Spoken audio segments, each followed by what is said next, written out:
আসসালামু আলাইকুম। মাইক্রোসফট এক্সেলে আপনি কিভাবে আপনার এই যে কলামগুলোকে আপনার লেখা অনুযায়ী রো ঠিক করবেন। যেমন ধরেন এক্সাম্পল এসএল নাম্বার, এই যে কলামটা অটোমেটিক ঠিক হয়ে গেল।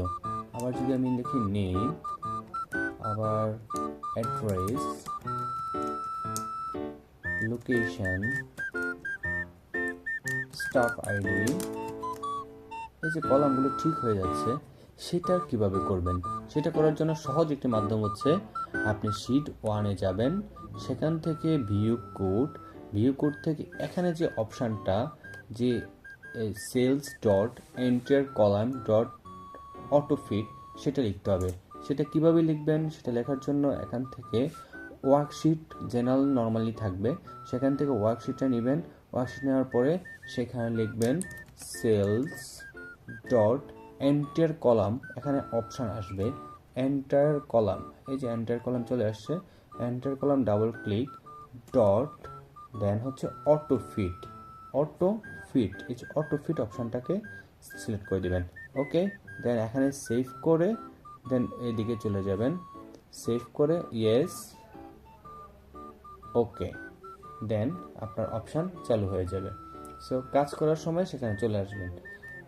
যেমন আমি যদি আবারও লিখি সেম জিনিস, নেম টু, ওকে, সো আমি যদি এখানে লিখি serial number 1, name Abdur Rahim Farhad, okay, so all is okay. যেহেতু অল ডান, সেক্ষেত্রে আমাদের পরবর্তী কাজের জন্য এটাকে আমার সেভ করে রাখতে হবে, যেন আমি পরবর্তী কন্টিনিউ এই শিটে একই প্রসেসে কাজ করতে হবে, যেন বারবার ফর্মুলা ক্রিয়েট করতে না হয়। তো সেক্ষেত্রে আমাকে কী করতে হবে? সেক্ষেত্রে আমাকে ফাইলে যেতে হবে।